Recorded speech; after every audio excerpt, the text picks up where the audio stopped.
আসসালামু আলাইকুম ওয়া রাহমাতুল্লাহি ওয়া বারাকাতুহু। আলহামদুলিল্লাহি রাব্বিল আলামিন ওয়াস সালাতু ওয়াস সালামু আলা রাসূলিহিল কারীম ওয়া খাতামান নাবিয়্যিন নবিয়িনা মুহাম্মদ ওয়া আলা আলিহি ওয়া সাহবিহি আজমাইন। সুপ্রিয় দর্শক, পৃথিবীর যে প্রান্ত থেকে আপনারা এই মুহূর্তে এটিএন বাংলা টিভি স্ক্রিনের সামনে আছেন, সকলকে স্বাগত জানাচ্ছি। এটিএন বাংলার নিয়মিত আয়োজন RFL Woody Door Presents ইসলামী সাওয়ালা জবাব, powered by Islami bank Bangladesh PLC। প্রিয় দর্শক, এই আয়োজনে আপনারা আপনাদের জীবন ঘনিষ্ঠ যে কোনো ধরনের প্রশ্ন আপনারা করতে পারবেন। ইনশাআল্লাহ আমরা আপনাদের প্রশ্নের জবাব কোরআন সুন্নাহর আলোকে সহিহ সুন্নাহর ভিত্তিতে আমরা শুনবো, ইনশাআল্লাহ জানবো। আমি আছি আপনাদের সাথে পুরো অনুষ্ঠান জুড়েই। AKM ফিরোজ আমাদের সাথে স্টুডিওতে উপস্থিত আছেন, শেখ শাহ ওয়ালিউল্লাহ হাফিজাহুল্লাহ। আসসালামু আলাইকুম ওয়া রাহমাতুল্লাহি ওয়া বারাকাতুহু।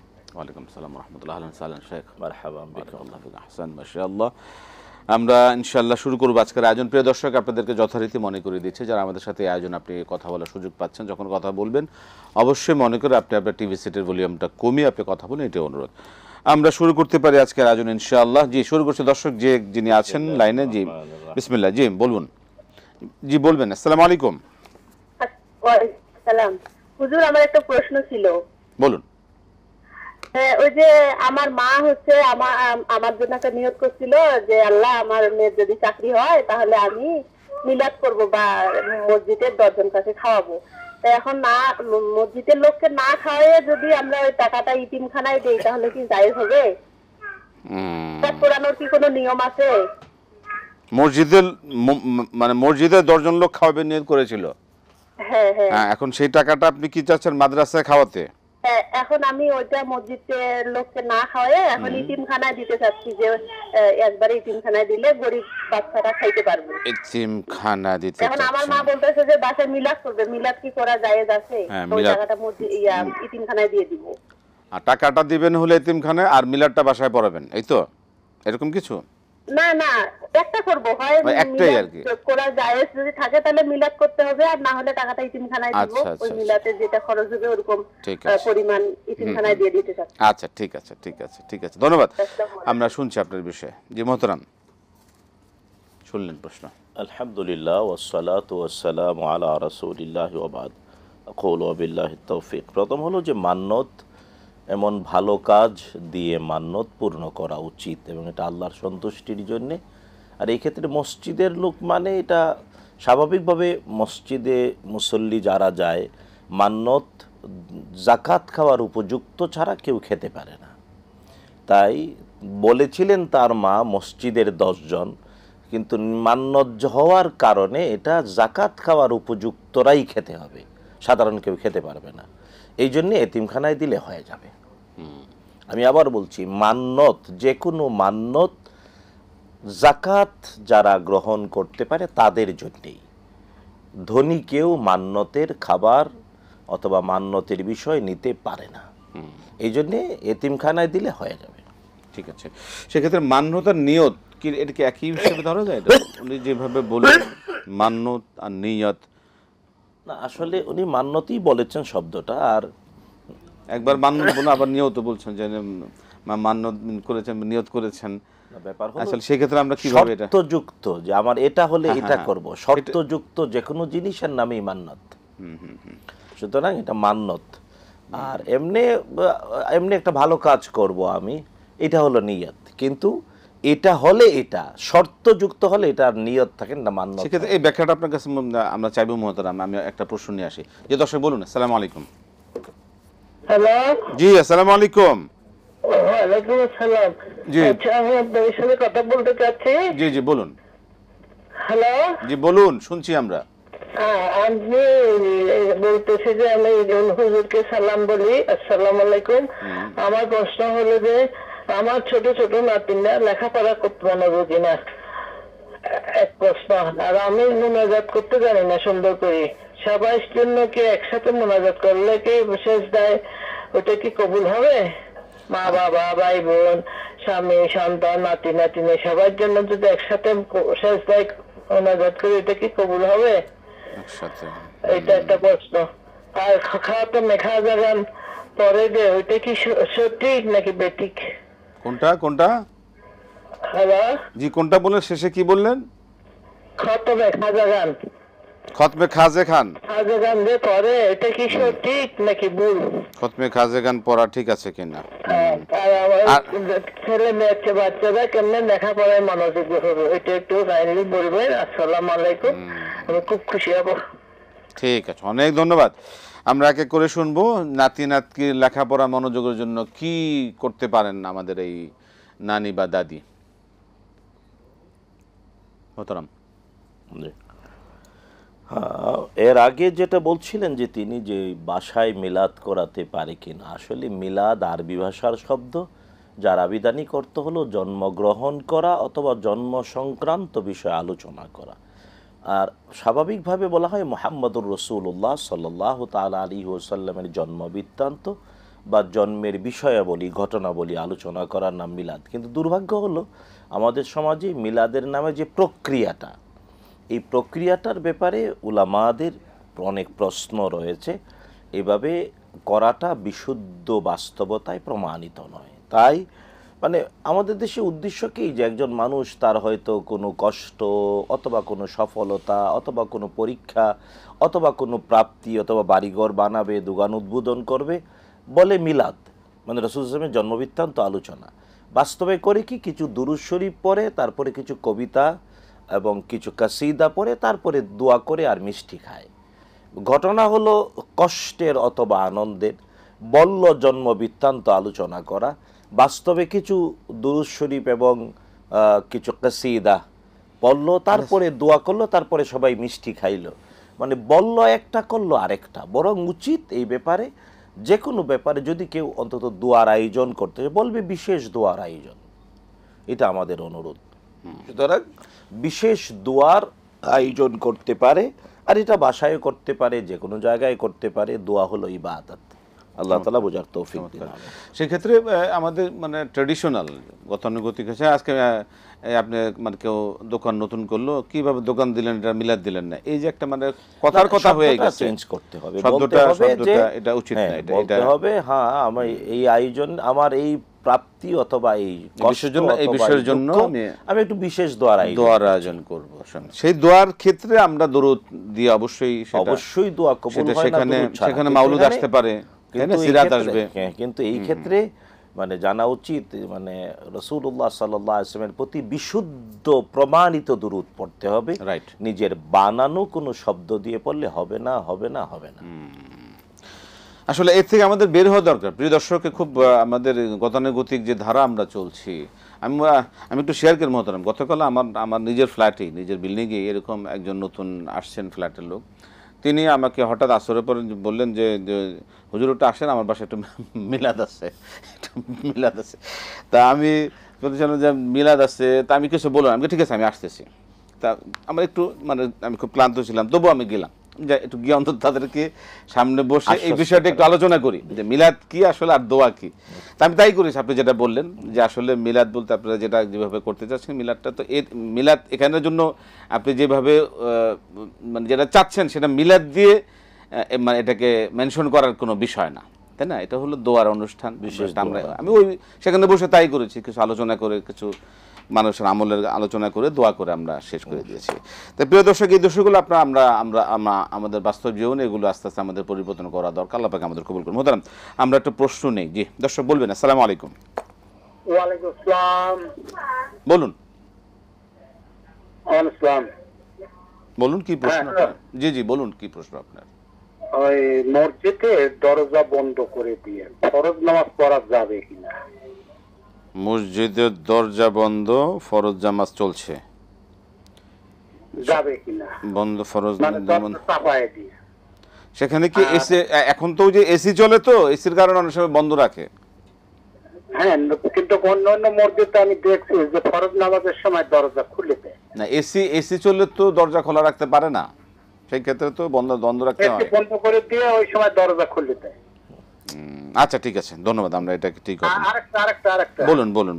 মসজিদে সিএনডি এর যে নামাজ পড়ে তারা তো বসেও পড়তে পারে, এক্ষেত্রে একটু বুঝাই দিলে একটু ভালো হতো আর কি। মসজিদের চেয়ার নিয়ে বসে থাকে সে নামাজ পড়ে, নামাজের কাতার তো বিভ্রান্তি হয় এবং সামনে বসে। কাতারের ক্ষেত্রে সেটা তারা কোনটা মেনটেন করবেন, তাই না, কোনটা ঠিক হবে এটাই। হ্যাঁ, তো তারা কিন্তু বসেও করতে পারে হঠাৎ দুই একজন, কিন্তু অনেকেই যাই চেয়ারে বসে। সেই ক্ষেত্রে একটু সঠিক সিদ্ধান্ত সেটা দিলে একটু কি নেওয়া উচিত। ধন্যবাদ। জি, আমরা শুনবো আপনার বিষয়ে। মোহতারাম, নাতি লেখাপড়ার বিষয়ে মনোযোগ কিভাবে হতে পারেন? আল কোরআন আল কারীমের বিখ্যাত সেই আয়াত মুখস্থ করিয়ে দিতে হবে। রব্বি ইশরাহ লি সাদরি ওয়া ইয়াসসির লি আমরি ওয়াহলুল উকদাতাম মিন লিসানি ইয়াফকাহু কওলি। মুসা আলাইহিস সালাম যেভাবে দোয়া করেছিলেন, রব্বি ইশরাহ লি সাদরি ওয়া ইয়াসসির লি আমরি ওয়াহলুল উকদাতাম মিন লিসানি ইয়াফকাহু কওলি। শুধু তাই না, রাসূলুল্লাহ সাল্লাল্লাহু আলাইহি ওয়াসাল্লামকে আল্লাহ আদেশ করেছেন বলার জন্য, ওকুর রব্বি জিদনি ইলমা, রব্বি জিদনি ইলমা। সুতরাং রব্বি জিদনি ইলমা, রব্বি জিদনি ইলমা এটাও মুখস্থ করাতে হবে, এবং রব্বি ইশরাহ লি সাদরি ওয়া ইয়াসসির লি আমরি ওয়াহলুল উকদাতাম মিন লিসানি ইয়াফকাহু কওলি। এই কোরআনের এই দুইটি আয়াত মুখস্থ করিয়ে দিতে হবে, আর অভ্যাস করাতে হবে বাচ্চারা যখন পড়তে বসে অন্তত একবার দুরূদ শরীফ পড়বে। চমৎকার, চমৎকার, খুবই আল্লাহ কবুল করুন। জি, শুনলেন। পরবর্তী প্রশ্ন হচ্ছে যে সবার জন্য আত্মীয় স্বজন, নাতি নাতনি, ছেলে মেয়ে সবার জন্য একসাথে দোয়া সিজদায় গিয়ে করা যাবে কিনা? হ্যাঁ, অবশ্যই। ব্যাপার হলো যে আপনি ফরজ এবং ওয়াজিব সালাতের সেজদায় দোয়া করতে গেলে আরবিতে করতে হবে, রাসূলুল্লাহ সাল্লাল্লাহু আলাইহি ওয়াসাল্লামের শিখানো ভাষায়। কিন্তু যদি সালাতটা সাধারণ সুন্নত বা নফল হয়, তাহলে আপনি সেজদার তাসবিহ পড়ার পরে বাংলায়ও দোয়া করতে পারবেন। এই ক্ষেত্রে আল্লাহ, আমি আমার পরিবার পরিজন, স্বামী সন্তান, নাতি নাতি, ভবিষ্যৎ বংশধর আর যারা যারা আমার পূর্বপুরুষ, যাদের মেরুদণ্ড বেয়ে এসেছে, সবাইকে ক্ষমা করে দাও, এইভাবে বললে আল্লাহ, মানে আল্লাহ তাআলা ভাষা সবই আল্লাহ বুঝেন, কিন্তু ইবাদত হওয়ার কারণে নামাজ যদি ফরজ এবং ওয়াজিব হয়, তাহলে অবশ্যই এর মধ্যে আরবি ছাড়া কোনো কিছু বলা যাবে না। আর সুন্নত, নফল, মুস্তাহাব নামাজে আপনি সেজদার পরে, সেজদায় তাসবিহের পরে নিজের ভাষায়ও বলতে পারবেন ইনশাআল্লাহ। জি, একটা প্রশ্ন নেই, দর্শক বলেন। জি, বলুন। সালাম। আসসালামু আলাইকুম, আমি মামুন রেজা বলছি নওগাঁ ওয়ালাইকুম থেকে। সালাম। জি, মামুন সাহেব বলুন। যে আমার তিনটি প্রশ্ন। এক নম্বর হলো যে আমার ওয়াইফ স্কুলে চাকরি করে, সরকারি প্রাথমিক বিদ্যালয়ে। তো সেখানে তার কলিগরা বিভিন্ন ভাবে তার সাথে খারাপ ব্যবহার, বিভিন্ন আচরণ, খারাপ কথাবার্তা খারাপ করা এবং নেগলেক্ট করা, এই জিনিসটা। তো মানে আমার ওয়াইফ খুব সাদাসিধা লোক, সহজ সরল ভদ্র, কিন্তু বিব্রতকর অবস্থায় করছে। সেখান থেকে মুক্তির জন্য কি কি দোয়া আমল করবে, এটা। আর দুই নম্বর হলো যে আমাদের মসজিদে শুক্রবারে সিরাতের অনুষ্ঠান আছে।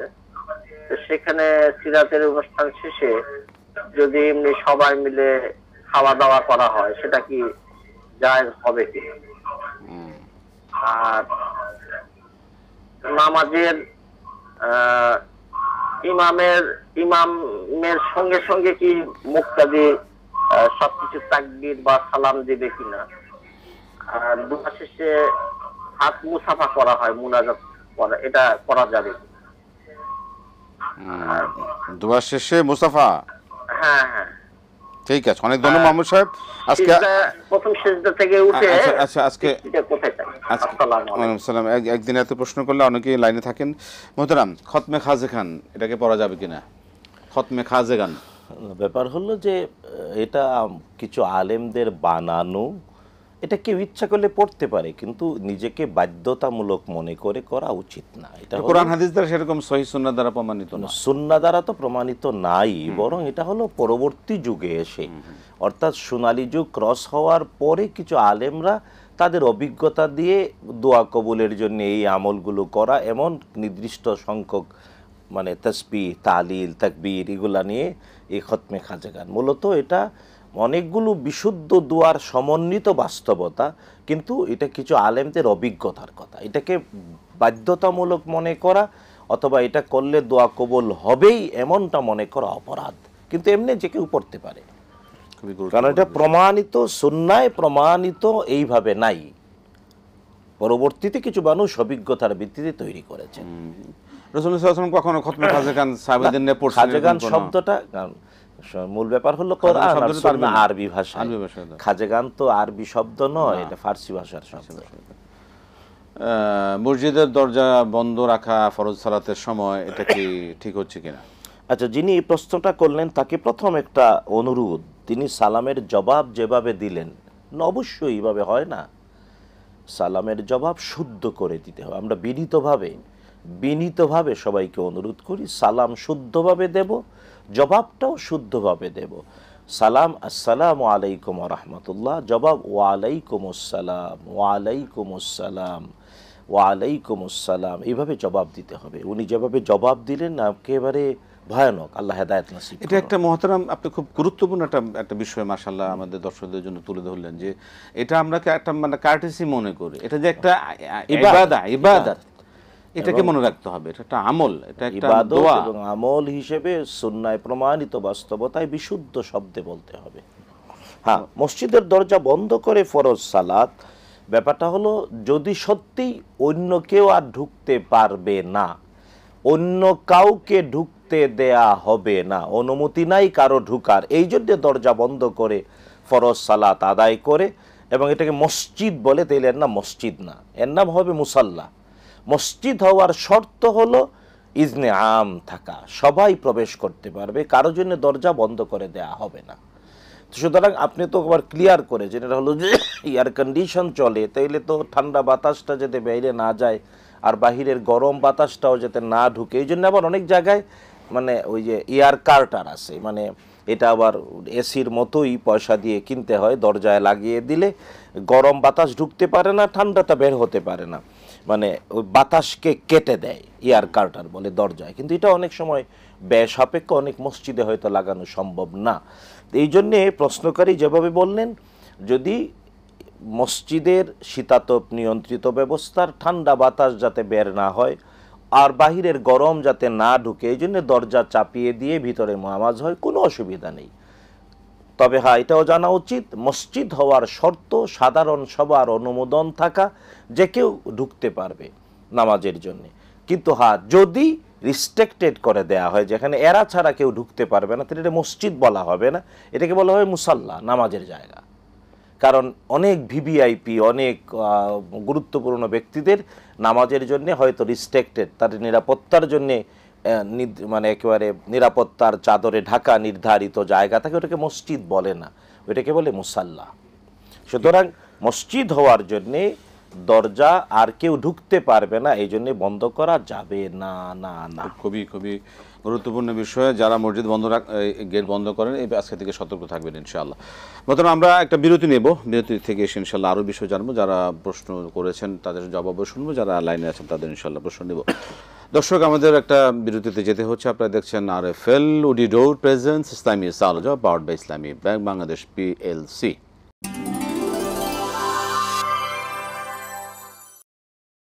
আসসালামু আলাইকুম রহমতুল্লাহ বরকাত। প্রিয় দর্শক, ফিরে এলাম বিরতির পর। RFL woody door presence Islami সালজা powered by Islami bank Bangladesh PLC। আমরা সরাসরি আয়োজনে আছি, দর্শক প্রশ্ন করছেন একের পর এক। আমরা একটা প্রশ্ন নিয়ে যাব। জি দর্শক, বলুন। আসসালামু আলাইকুম। ওয়ালাইকুম সালাম ওয়া রাহমাতুল্লাহি ওয়া বারাকাতুহু। হুজুর, আমি সুনামগঞ্জ গরমপাড়া থেকে ইউনুস বলছিলাম। সাহেব বলুন। হুজুর, তিনটা প্রশ্ন আমার। প্রথম প্রশ্নটা হলো আযানের প্রবর্তন কিভাবে শুরু হলো, আর 2 নম্বর প্রশ্ন হলো যে আমাদের ইমাম সাহেব মহল্লা ইমাম সাহেব ওয়াজ করেন, কোন ব্যক্তি একাধারে যদি আপনার 12 বছর এই আযান দেয়, বেহেশত তার জন্য ওয়াজিব হয়ে যায়, কথাটা কি সহিহ হাদিস? আর 3 নম্বর হলো যে উনি আরো ওয়াজ করলেন যে একদিন আযান দিলে 60 নেকি এবং এক আকামত দিলে 30 নেকি পাওয়া যায়, এই কথাটাও কি হাদিস দ্বারা সাব্যস্ত? একদিন দিলে না, ঠিক আছে নেকি। ধন্যবাদ, আমরা শুনবো ইনশাআল্লাহ। সাহেব, আমরা আসছি ইনশাআল্লাহ। অনেকগুলো প্রশ্ন জমা করি। মোহতারাম, মসজিদের চেয়ার নিয়ে যারা বসে থাকেন তারা চাইলে দাঁড়াতে পারেন কাতারে, এটাকে কাতারের মধ্যে বিশৃঙ্খলা অনেক সময় হয়ে যায়, সেক্ষেত্রে তাদের কি করণীয়? না, ব্যাপারটা হলো যে যদি কেউ রুকু এবং সেজদা দিতে পারেন না, প্রয়োজনে তাকে সহযোগিতা নিতে হয়, তাহলে অবশ্যই তিনি এমনভাবে দাঁড়াবেন যাতে দৃষ্টিকটু না হয়। এটা হলো একটা স্বাভাবিক ভদ্রতার ব্যাপার। তবে আমাদের দেশে সমস্যা হলো কি, কিছু লোকজন আছেন যারা এই স্বাভাবিক ভদ্রতাটুকু হারিয়ে ফেলেন এবং মানে মাঝখানে বা দেখতে দৃষ্টিকটু এমনভাবে বসেন, এটা উচিত না। প্রশ্নকারী এটাই বোঝাতে চাইতেন। সুতরাং আমরাও বিনীতভাবে অনুরোধ করব, যদি কেউ রুকু দিতে পারেন না, সেজদা দিতে পারেন না, একান্ত প্রয়োজন, যতটুকু তার প্রয়োজন ততটুকুর জন্য চেয়ারটা ব্যবহার করবেন এবং মসজিদের পরিবেশটা সুন্দর রাখবেন। সেটা এক পাশে, হ্যাঁ, এক পাশে, এক সাইডে। হ্যাঁ, তবে আরেকটা জিনিস হলো, আমাদের দেশে এই জিনিসটা হারিয়ে গিয়েছে, আমাদের আলেম ওলামারা আমরা কম বলি, এটা হলো অনেক লোকজন যারা রুকু দিতে পারেন না, সেজদা দিতে পারেন না। রাসূলুল্লাহ সাল্লাল্লাহু তাআলা আলাইহি ওয়াসাল্লাম তার জীবনেও হয়েছে, তিনি বসে নামাজ পড়েছেন, চেয়ারে বসে পড়েছেন। এটার প্রমাণ আমরা দেই হলো রাসূল সাল্লাল্লাহু আলাইহি ওয়াসাল্লাম উটের উপরে, তার বাহনের উপরে বসে নামাজ পড়েছেন। তো বাহনের উপরে বসে নামাজ পড়াটা এটা হলো চেয়ারে বসার মতোই। এই ভিত্তিতে কেবল কেয়াস করে এটা বলা হয়। কিন্তু রাসূলুল্লাহ সাল্লাল্লাহু তাআলা আলাইহি ওয়াসাল্লাম তার নিজের ঘরে অথবা মসজিদে নববীতে অসুস্থতার কারণে যখন রুকু এবং সেজদা দিতে পারবেন না, তখন তিনি নামাজ পড়েছেন বসে চার জানু হয়ে। এটা আমি দেখাতে চাই এইভাবে, মানে যে চার জানু হয়ে, মানে এই যে প্রথমে এই পা উঠালেন, তারপরে আবার এই পা, এইভাবে এইভাবে চার জানু হয়ে বসে নামাজ পড়বেন, যিনি রুকু দিতে পারেন না এবং 7 অঙ্গ দিয়ে সেজদা দিতে পারেন না। এটা হলো সুন্নাহ, এই সুন্নাহটা হারিয়ে গিয়েছে, যেটাকে আমরা বলে থেকে আসাম করে বসা, এটাকে হ্যাঁ, মানে চার জানু হয়ে বা আসান করে বসা, এটা হলো সুন্নাহ। রাসূলুল্লাহ সাল্লাল্লাহু তাআলা আলাইহি ওয়াসাল্লাম যখন রুকু এবং সেজদা দিতে তার অসুবিধা, উহুদের যুদ্ধে আহত হয়েছেন, রাসূলুল্লাহ সাল্লাল্লাহু আলাইহি ওয়াসাল্লাম অসুস্থতা ছিল, নবীজি সাল্লাল্লাহু আলাইহি ওয়াসাল্লামের জীবন আমাদের জন্য আদর্শ, তাই রাসূলুল্লাহ সাল্লাল্লাহু আলাইহি ওয়াসাল্লাম রুকু এবং সেজদা দিতে সমস্যার কারণে এইভাবে বসে একটু নুয়ে রুকু করেছেন আর একটু ঝুঁকে সেজদা করেছেন ইশারায়। সুতরাং আমরা অনুরোধ করব এটা সবাইকে।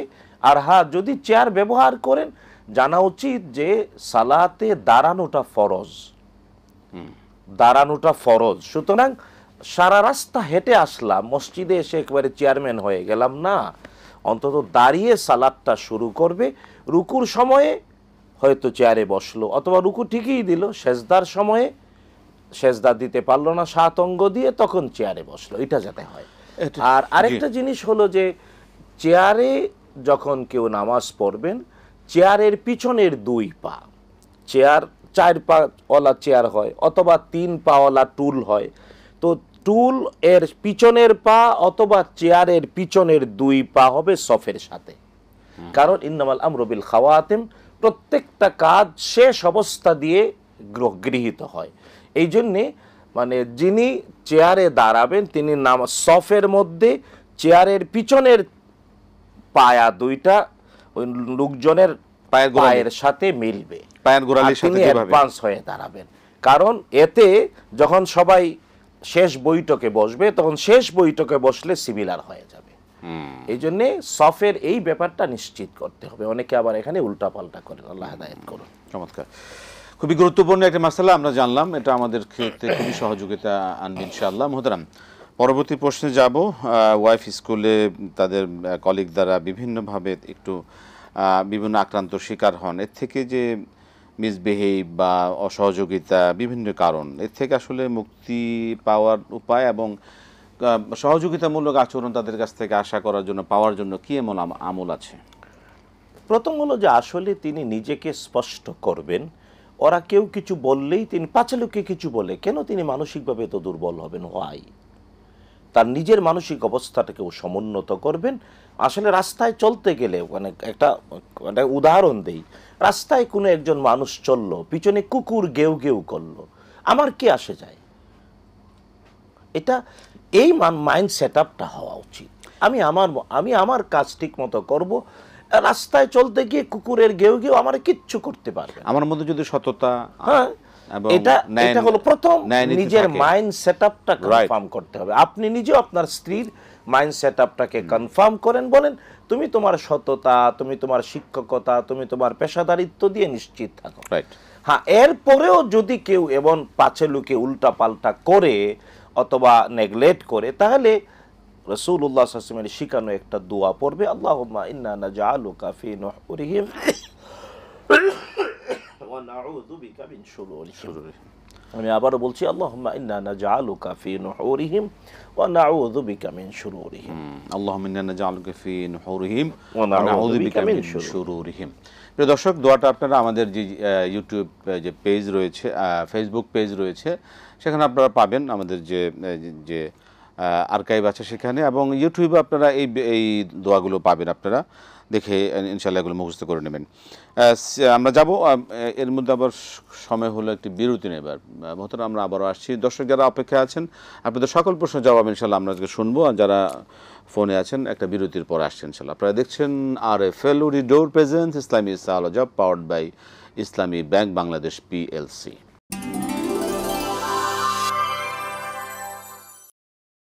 আসসালামু আলাইকুম রহমতুল্লাহ বরাকাত। প্রিয় দর্শক, ফিরে এলাম আবার আপনাদের সামনে সরাসরি বিরতির পর। আপনারা দেখছিলেন RFL ডোর প্রেজেন্স ইসলামী সাওয়াল powered by Islami bank Bangladesh PLC। আমরা দর্শক প্রশ্ন নিয়ে আবার। দর্শক বলুন। আসসালামু আলাইকুম। আসসালামু আলাইকুম। ওয়ালাইকুম সালাম। জি বলুন, কি আসসালামু প্রশ্ন? আলাইকুম। ওয়ালাইকুম আসসালাম ওয়া রাহমাতুল্লাহ। বলুন কি প্রশ্ন? হ্যাঁ, আমি জয়ফ্লাট থেকে মেহেদি বলছিলাম। জি মেহেদি বলুন।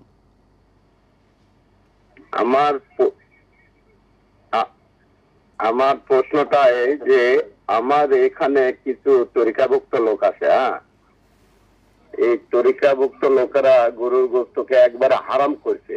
আমি সাধারণ একটা জনগণ, আমার বাড়িতে ওরা এক গ্লাস পানিও খায় না। গরুর গোশত হারাম করছে? হ্যাঁ তাই তো গরুর গোশতের দাম কমে যাবে। হ্যাঁ, হুম, জি। তাহলে এটা ওরা কি চালাচ্ছে? ওরা নিজের ব্যক্তিগত মানে ক্ষমতাতে চালাচ্ছে, না এটা কোরআন হাদিস থেকে, সহি হাদিস থেকে চালাচ্ছে? এটা আমি জানতে চাই। ওনারা প্রকৃতি নামাজ রোজা করে না। ওরা বলছে সপ্তাহে, মানে আমাদের জয়প্রাটা ভাষায় যেটা, ওরা বলছে সপ্তাহে একদিন আমরা ভাত দেওয়াবো, কিন্তু প্রতিদিন কেন যাব? মানে আমাদের এখানে আস্তানায় সপ্তাহে একদিন হালকায় জিকির হয়, ওরা একদিন যাবে, কিন্তু প্রত্যেক দিন 5 ওয়াক্ত নামাজ কেমনে পড়ে ওরা না? সপ্তাহে একদিনে সব সারা ফেলে আর কি, সপ্তাহে একদিনই তারা।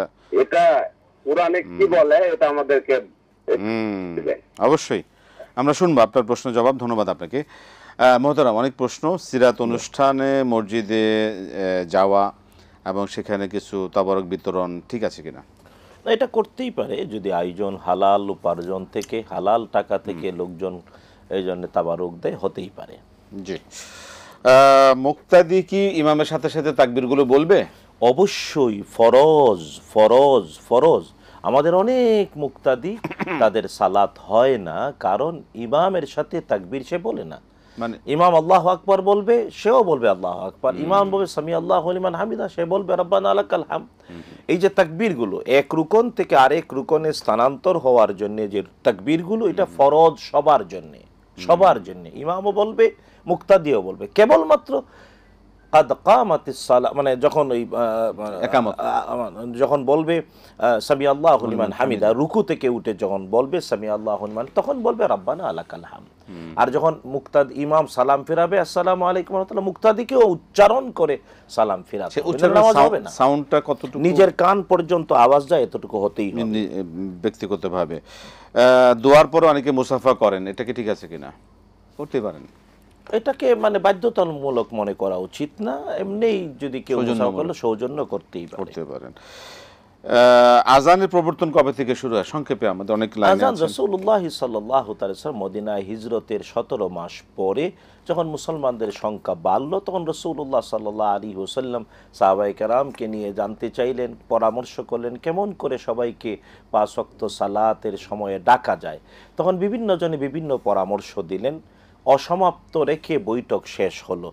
তখন রাত্রে স্বপ্নে দেখলেন, সর্বোচ্চ 40 জন সাহাবী স্বপ্নে দেখলেন একই স্বপ্ন। তখন সবাই এসে রাসূলুল্লাহ সাল্লাল্লাহু আলাইহি ওয়াসাল্লাম বললেন, এবং বেলাল ইবনে রাবাহ তিনি প্রথম বললেন। বেলাল ইবনে রাবাহকে রাসূল বলেন, তুমি যেহেতু শুনেছো এটা সত্য স্বপ্ন, ফেরেশতা শিখিয়েছে কিভাবে আজান দেবা, কিভাবে ইকামত দেবা, সুতরাং তুমি শুরু করো।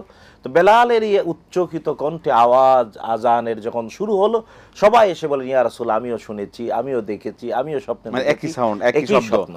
নবীজি বলেন, তোমরা সবাই সত্য স্বপ্ন দেখেছো, আর ফেরেশতারা এসে তোমাদেরকে শিখিয়েছেন। সুতরাং নামাজের ওয়াক্ত হলে আজান এবং নামাজ জামাতে দাঁড়ানোর জন্য ইকামত, এই দুটো আমরা মদিনায় হিজরতের পরে পেয়েছি। একাধারে 12 বছর যদি কেউ আজান দেন, সে বেহেশতে তার জন্য ওয়াজিব? না, এই কথাটা আমার জানা নাই, এইভাবে বলা উচিত না। একদিন দিলে 60 নেকি, আজান দিলে 60 এবং একামতে 30 নেকি। না, এইভাবে একেবারে ঠিক এইভাবে শব্দ বলে এমন স্পেসিফিক করে কোনো হাদিস আমার জানা নাই। যে আমরা প্রশ্নে যাব, দর্শক যারা আছেন আপনারা আমাদের অনলাইন যে স্ক্রিনে যে নাম্বারগুলো যাচ্ছে সেখান থেকে আপনারা ফোন করুন, আমরা আপনাদের প্রশ্ন জবাব শুনবো এক এক করে। জি, তরিকার লোক গোশত খায় না, গরু গোশত খাচ্ছে না, সেক্ষেত্রে এবং আমার বাসায় তারা খাবার দাবার খায় না, নামাজও পড়ে না, রেগুলার সপ্তাহে একদিন হালকা করি, তারা সব কিছু শেষ করে দেয়, মনে করে আর সপ্তাহে আর কিছু লাগবে না। এটা আবার মানে কোন তরিকা, এগুলি জায়েজ আছে কিনা? না, ব্যাপার হলো যে আল্লাহ সুবহানাহু ওয়া তাআলা যা হালাল করেছেন তা হারাম করার অধিকার কারো নাই। এমনকি আল্লাহ তাআলা তার রাসূলকেও শাসন করেছেন। সূরাতুত তাহরীমে আল্লাহ বলছেন, বিসমিল্লাহির রহমানির রহিম, ইয়া আইয়ুহান নাবিয়্যু লিমা তুহাররিমু মা আহাল্লাল্লাহু লাক তাবতাগি মারদাত আজওয়াজিক ওয়াল্লাহু গফুরুর রহিম। সুতরাং রাসূল সাল্লাল্লাহু আলাইহি ওয়াসাল্লামকে যেখানে আল্লাহ তাআলা শাসন করেছেন, আল্লাহর করা হালালকে হারাম করা যাবে না কারো জন্য, সুতরাং গরুর গোশত এটা হলো হালাল আমাদের জন্য। সুতরাং এটাকে হারাম যারা করে ওরা নিঃসন্দেহে অন্যায়ের উপরে, মিথ্যার উপর আল্লাহ হেদায়েত নসিব করুন। আমরা প্রশ্ন নিচ্ছি। আর তরিকা আসলে কেমন তরিকা যে 5 ওয়াক্ত সালাত বাদ শুধু সপ্তাহে একদিন, এটা ইসলামের তরিকা না, এটা হলো দুষ্টামি বা শয়তানের তরিকা। জি, ওয়ালাইকুম সালাম ওয়া রাহমাতুল্লাহ। জি দর্শক বলুন, কি প্রশ্ন আপনার? জি বলুন। আসসালামু আলাইকুম। আসসালামু আলাইকুম সালাম হুজুর। জি জি, আমার প্রশ্ন হলো 3টা হুজুর। ওই প্রথম প্রশ্ন হলো, আমরা যে ইমামের পিছনে নামাজ পড়ি, ইমামের পিছনে নামাজ পড়ার সময় মুক্তাদির মানে সূরা কিরাত পড়বে কিনা? আর দ্বিতীয় প্রশ্ন হুজুর, আমাদের পারিবারিক মানে আমাদের জায়গা দিয়ে অনেক লোক হাঁটা চলাফেরা করে, আমরা মানে রাস্তাটা দিতে চাই নাই, কিন্তু তারা এখন জোর করেই মানে হাঁটা চলাফেরা করে, এখন আমার রাস্তা হয়ে গেছে, তো এর জন্য কি আমরা কোনো সওয়াব পাবো কিনা? ঠিক আছে। আর জি, আর একটা প্রশ্ন হুজুর। জি জি বলুন। ওই আমরা যে তওবা করি, এই তওবা পুরাটা মানে যদি একটু বাংলা ব্যাখ্যা মানে একটু বলতেন তাহলে উপকার হয়। মানে আস্তাগফিরুল্লাহ রাব্বি মিন কুল্লি যামবি ওয়া আতুবু ইলাইহি লা হাওলা, এটা যদি একটু ব্যাখ্যা বলতেন মানে বাংলায়, তাহলে ভালো মানে। ঠিক আছে, ঠিক আছে, ঠিক আছে, অনেক ধন্যবাদ। আমরা শুনছি আপনার বিষয় মোহতারাম। সপ্তাহে একদিন করলে কি সব? না না না, নিঃসন্দেহে এটা অপরাধ। 5 ওয়াক্ত সালাত, প্রতিদিনের 5 ওয়াক্ত সালাত ইচ্ছা করে যে ছেড়ে দেয়, সে আর মুসলিম বলে পরিচয় দেওয়ার অধিকার রাখে না। কারণ রাসূলুল্লাহ সাল্লাল্লাহু আলাইহি ওয়াসাল্লাম বলেছেন, বাইনাল আবদ ওয়া বাইনাল কুফরি তারকুস সালাহ, আল্লাহর বান্দা কাফের পার্থক্য হলো কেবল সালাত।